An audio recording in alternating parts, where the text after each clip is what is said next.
Hello दोस्तों, नमस्कार। मैं भावेश गजपाल आपका स्वागत करता हूं अपने YouTube चैनल लक्ष्य विद भावेश गजपाल में। तो चलिए देखते हैं, आज का टॉपिक है छत्तीसगढ़ में जलवायु अर्थात क्लाइमेट। आज हम छत्तीसगढ़ की जलवायु के बारे में पढ़ेंगे। जितने भी पुराने पीएससी और व्यापम में आए हुए क्वेश्चन हैं सभी मैं कवर कराऊंगा इसमें। आप वीडियो में अंत तक बने रहे, एक भी क्वेश्चन एक भी टॉपिक नहीं छूटेगा। और सभी मैंने मानक पुस्तकों से बना रखे हैं। ये कंटेंट जितने भी तैयार किए हैं सभी मानक पुस्तकों से है, ऑथेंटिक सोर्सेज से हैं। इसके आधार पर आप दावा आपत्ति भी कर सकते हैं। मैं बाद में पुस्तक के नाम आपको सजेस्ट जरूर करूंगा। एक बात और, आप वीडियो को लाइक जरूर कीजिए। जैसा ही आप लाइक करेंगे यूट्यूब मेरे वीडियोस को आपके फ्रंट वॉल पे सजेस्ट करेगा। यूट्यूब जैसे ही आप खोलेंगे तो आपको सजेस्ट करते जाएगा। तो लाइक करना मत भूलिए, लाइक करेंगे तभी सजेस्ट करेगा। साथ ही वीडियो को लिंक को शेयर कीजिए, सब्सक्राइब कीजिए चैनल को। और इसके अलावा आप इस वीडियो को अंत तक देखें। चलिए देखते हैं, आगे बढ़ते हैं।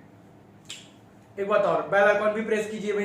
बेल आइकॉन प्रेस करेंगे तो नोटिफिकेशन प्राप्त होगा, नहीं तो नोटिफिकेशन प्राप्त नहीं हो जाएगा और वीडियो बैक होते जाएगा। अभी हर दिन मेरे से कम 25 लोग जुड़ रहे हैं। तो यदि आप नोटिफिकेशन ऑन नहीं किए हैं इसलिए आपको वीडियो नहीं मिल पा रहे हैं, वो पीछे होते जाएगा। तो आप यदि मेरे से जुड़े हैं तो वीडियो को प्राप्त करने के लिए बेल आइकॉन जो ऐसा बना होगा बेल, ठीक है, तो बेल आइकॉन को प्रेस कीजिए। ये जो दो है ये साइन ऑन का है, ठीक है, और ये साइन ऑफ का है। तो ये ऑन का साइन के लिए आप इस टाइप से बेल आइकॉन को जरूर प्रेस करें। चलिए आगे बढ़ते हैं। आज के छत्तीसगढ़ के जलवायु अर्थात क्लाइमेट में जलवायु और मौसम में उतना ही डिफरेंस है जितना कि क्लाइमेट और वेदर में है, ठीक है। तो मौसम अर्थात वेदर किसी एक पर्टिकुलर निश्चित स्थान के वातावरण को, वायु दाब, प्रेशर, टेम्परेचर आदि को दर्शाता है निश्चित स्थान को और निश्चित दिन के लिए। जबकि जो क्लाइमेट अर्थात जलवायु होती है वो एक लॉन्ग ड्यूरेशन के लिए किसी भौगोलिक क्षेत्र के मौसम को दर्शाता है, अर्थात टेम्परेचर, ताप, वातावरण को दर्शाता है लंबे समय के लिए। तो वेदर अर्थात क्लाइमेट अर्थात जलवायु लॉन्ग टर्म के लिए यूज किया जाता है, लंबे समय के लिए औसत निकाल के यूज किया जाता है। जबकि मौसम एक विशेष दिन और विशेष स्थान के लिए, विशेष क्षेत्र के लिए यूज किया जाता है टर्म, ठीक है। जलवायु अरबी भाषा का शब्द है। जलवायु जो है अरबी भाषा का शब्द है। छत्तीसगढ़ कर्क रेखा पर है। आपको पता है कि छत्तीसगढ़ कर्क रेखा पर है ग्लोब पे। जैसे ही भारत भी कर्क रेखा पर स्थित है वैसे ही छत्तीसगढ़ भी कर्क रेखा पर स्थित है, ठीक है। तो कैंसर लाइन अर्थात कर्क रेखा पर स्थित है, अतः यहाँ उष्णकटिबंधीय प्रकार का मौसम पाया जाता है। ये ग्लोब है, ग्लोब में ये कर्क रेखा है, 23.5 से 23 अंश उत्तरी अक्षांश, यहाँ पर भारत है, यहीं पर छत्तीसगढ़ है। तो भारत के साथ साथ छत्तीसगढ़ भी क्या है, कर्क रेखा पर है। इसके 3 क्षेत्रों से कर्क रेखा जाती है, ठीक है। कर्क रेखा 3 क्षेत्रों से, 3 जिलों से जाती है। कोरिया, सूरजपुर और बलरामपुर से होकर गुजरती है कर्क रेखा। तो कर्क रेखा पर छत्तीसगढ़ बसा है, इसलिए उष्णकटिबंधीय प्रकार का मौसम पाया जाता है। मौसम क्या बताया, एक विशेष भूभाग के लिए यूज किया जाने वाला शब्द, विशेष दिन और विशेष भूभाग के लिए, विशेष कंडीशन के लिए, ठीक है। जबकि उष्णकटिबंधीय उपाद्र, उप आद्र, कम आद्र, उप मतलब आर्द्रता पूरा नहीं, थोड़ा आर्द्रता, तो उपाद्र महाद्वीपीय जलवायु पाई जाती है। क्योंकि छत्तीसगढ़ एक भू आवेष्टित प्रदेश है। भू आवेष्टित प्रदेश उसे कहते हैं जो सभी तरफ से राज्यों से घिरा हो, अर्थात समुद्री तल, समुद्री के तट, जो कोई भी समुद्री तटों को ना छूता हो और सभी साइड से लैंड लॉक्ड हो, ठीक है। तो भू आवेष्टित प्रदेश है, सभी साइड से राज्यों से घिरा हुआ है। इसी प्रकार यहाँ की उष्णकटिबंधीय उपाद्र महाद्वीपीय जलवायु पाई जाती है। बताया हूं, जलवायु एक लॉन्ग ड्यूरेशन के लिए, किसी बड़े भौगोलिक क्षेत्र के लिए यूज किया जाने वाला शब्द है। तो जब जलवायु की बात करेंगे तो पूरे छत्तीसगढ़ की बात करेंगे, और जब मौसम की बात करेंगे तो पर्टिकुलर अलग अलग स्थानों की बात करेंगे, ये आप जान लीजिए। चलिए, वर्षा का आगमन सर्वप्रथम छत्तीसगढ़ में 10 जून से बस्तर जिले में होता है। सबसे पहले छत्तीसगढ़ में वर्षा बस्तर जिले में 10 जून के आसपास आती है, 10 से 15 जून के आसपास, ठीक है। उसके बाद आगे ये 21 से 25 जून तक पूरे प्रदेश में ये फैल जाती है।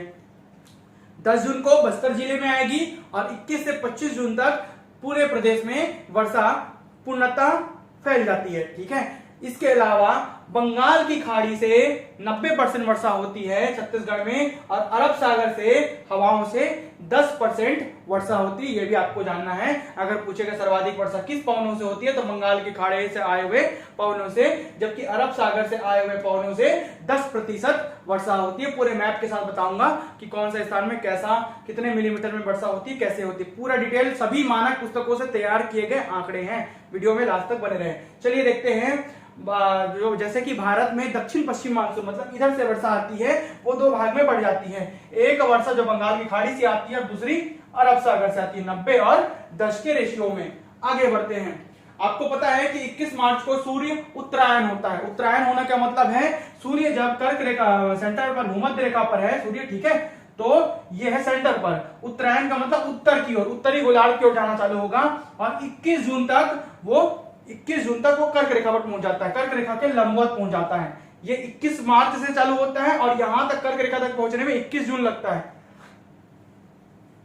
21 मार्च को सूर्य उत्तरायण होना चालू होता है, 21 जून तक वह कर्क रेखा के लंबवत परपेंडिकुलर हो जाता है। जैसे ही कर्क रेखा के लंबवत होगा तो आसपास के समुद्रों के पानी को वो ज्यादा गर्म करेगा, जिससे कि वहां समुद्रों में वायु का प्रेशर क्या हो जाएगा, ज्यादा बन जाएगा, वायु दाब ज्यादा हो जाएगा, क्योंकि वो पानी को गर्म कर रहा है। साथ ही जो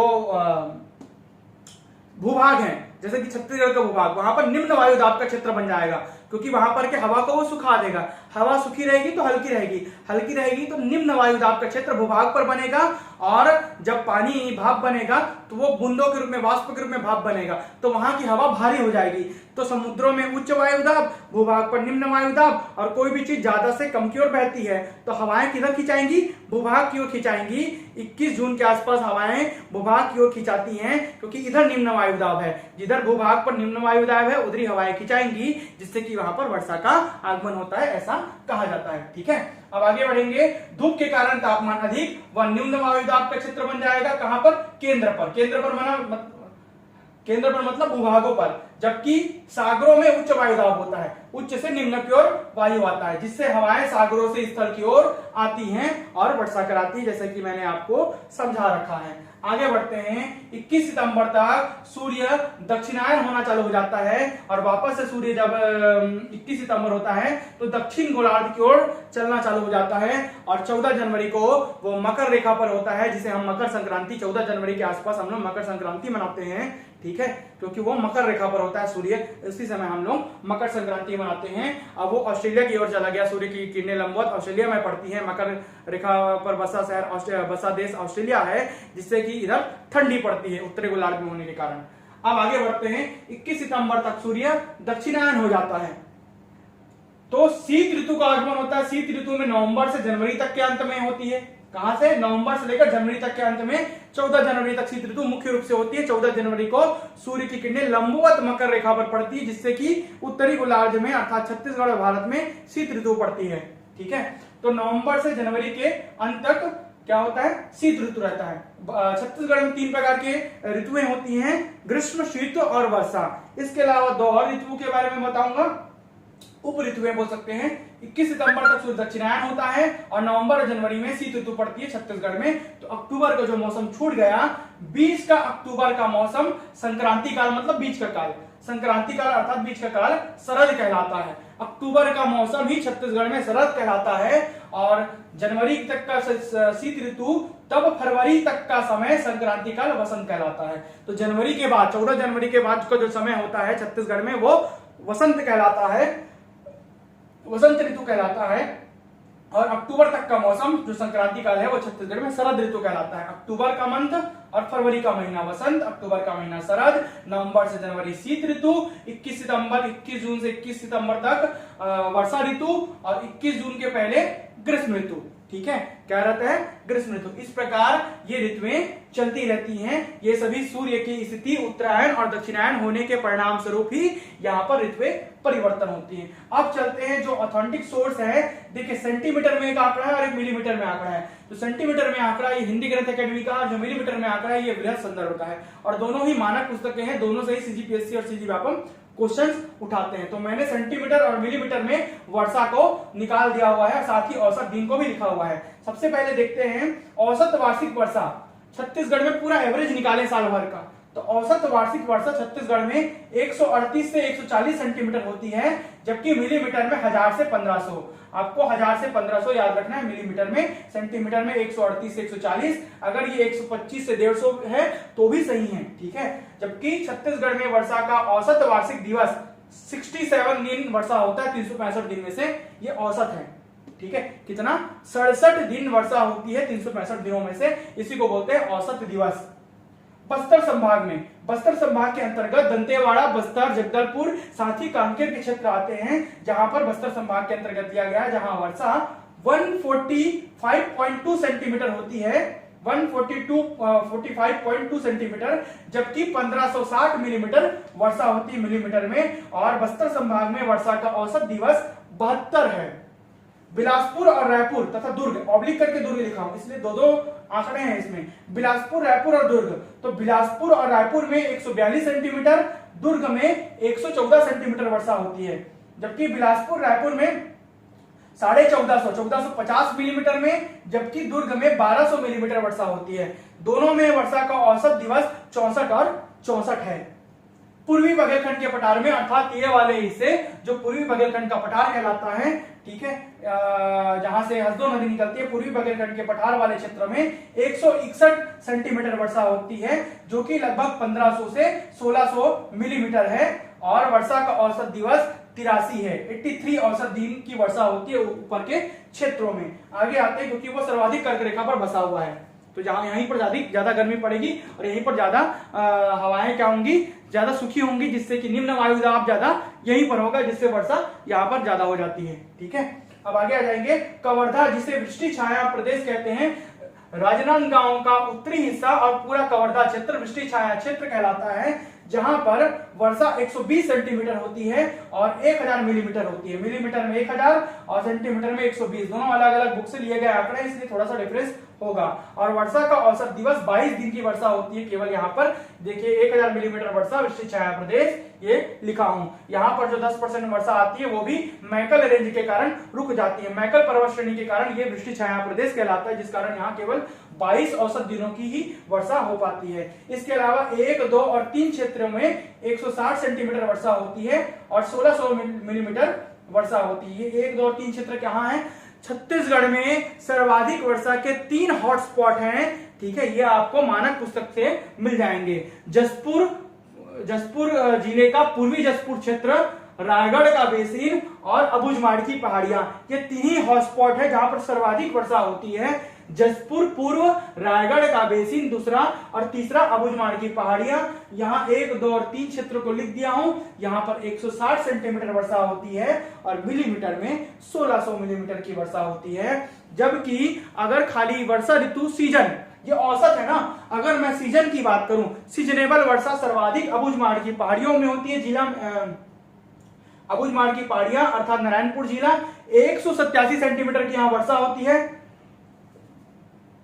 सीजन में वर्षा। जबकि तहसील पूछेगा तो भानु प्रतापपुर लिखेंगे आप। अगर कौन सी तहसील में सर्वाधिक वर्षा होती है सीजन में, तो लिखेंगे क्या? भानु प्रतापपुर में। और अबुझमाड़ की पहाड़ियों में 187 सेंटीमीटर की सीजन में सर्वाधिक वर्षा होती है। इसके अलावा वृष्टि छाया प्रदेश में 1000 मिलीमीटर की वर्षा होती है। इसके अलावा, ठीक है, औसत वार्षिक वर्षा यहां से कौन कौन सा? पेंड्रा रोड, आपका कोरबा का उत्तरी क्षेत्र, साथ साथ अंबिकापुर मैनपाट वाला क्षेत्र, यहाँ पर लगभग 1100 से लेकर 1200 मिलीमीटर की वर्षा होती है। ये एरोहेड यहां से लेकर यहां तक का जो क्षेत्र है, जो पाट प्रदेश है, जितने भी पाट प्रदेश हैं छत्तीसगढ़ में, जितने भी पाटा है या पाट प्रदेश है, वहां पर 1100 से लेकर 1200 मिलीमीटर तक की वर्षा होती है। जैसे कि पेंड्रा लोरमी का पठार और मैनपाट, और साथ में बीच में छुरी की पहाड़ियां, इनमें 1100 से 1200 मिलीमीटर तक की वर्षा होती है। अब आ जाते हैं ठंडा पर। तो औसत वार्षिक ठंडा स्थान पेंड्रा है, पेंड्रा मरवाही वाला क्षेत्र, ठीक है, जो अभी जिला है। तो औसत वार्षिक ठंडा स्थान पूरे साल भर में जो ठंडा का एवरेज जब निकाला जाता है तो पेंड्रा बोलेंगे। लेकिन अगर सीजन में सर्वाधिक ठंडा स्थान पूछेगा तो मैनपाट आप उत्तर लेंगे। खाली शीत ऋतु में सर्वाधिक ठंडा स्थान पूछेगा तो मैनपाट आंसर होगा। लेकिन औसत वार्षिक ठंडा स्थान पूछेगा तो पेंड्रा आपका आंसर होगा। अब आ जाते हैं ग्रीष्म पे। तो औसत वार्षिक गर्म जो होता है, ग्रीष्म ऋतु जो पड़ती है, उसमें तापमान होता है 39 डिग्री सेंटीग्रेड, अर्थात 39 डिग्री सेल्सियस यहाँ पर छत्तीसगढ़ का औसत तापमान होता है। औसत वार्षिक तापमान, औसत वार्षिक गर्म अर्थात तापमान जो होता है वो 39 डिग्री सेल्सियस होता है। जबकि जो मई माह में सर्वाधिक गर्म स्थान, जो सर्वाधिक ग्रीष्म ऋतु कहलाती है छत्तीसगढ़ में, तो मई माह में सर्वाधिक गर्म स्थान जांजगीर चांपा होता है, जांजगीर चांपा जिला, जहां पर 44 डिग्री सेंटीग्रेड का तापमान पहुंच जाता है। जबकि औसत निकालेंगे तो 39 पूरे साल भर का, और मई माह में 44 डिग्री सेल्सियस जांजगीर चांपा सबसे गर्म स्थान है छत्तीसगढ़ का, सबसे गर्म स्थान जांजगीर चांपा। वार्षिक ताप अंतर, एक वर्ष में जो ताप का अंतर आता है छत्तीसगढ़ में वो 14 डिग्री 9 मिनट अर्थात 14.5 डिग्री के आसपास, 14 डिग्री 9 मिनट, ठीक है, 14 डिग्री सेल्सियस या सेंटीग्रेड के आसपास यहां पर एक वर्ष में तापमान का अंतर आता है, या आप यहां से देख सकते हैं। इसी प्रकार यहां पर शीत ऋतु, वर्षा ऋतु और ग्रीष्म ऋतु के कुछ क्षेत्रों को मैं बताया हूं। आप 4 हॉटस्पॉट तय कर सकते हैं, ये 1, ये 2, ये 3 और ये वाला क्षेत्र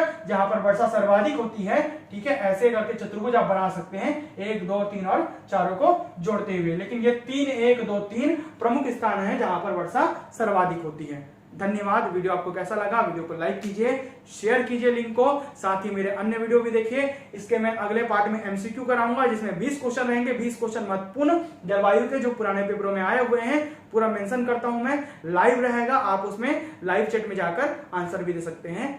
धन्यवाद।